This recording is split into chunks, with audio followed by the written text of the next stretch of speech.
Black and white movie, techno colours, Eastman colour, 70 mm IMAX, Dolby.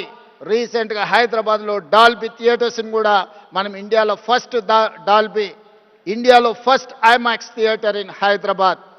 ఎన్నో రకాల సాంకేతిక పరమైన అభివృద్ధిని హైదరాబాద్ నగరము ఫిల్మ్ ఇండస్ట్రీకి అందించడం జరిగింది.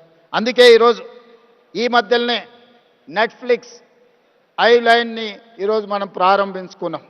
నెట్ఫ్లిక్స్ హైదరాబాద్కి వచ్చింది, వాళ్ళ జీసీసీ సెంటర్ని ఇక్కడ ఓపెన్ చేసుకున్నారంటే హాలీవుడ్ హైదరాబాద్కు వచ్చినట్టే.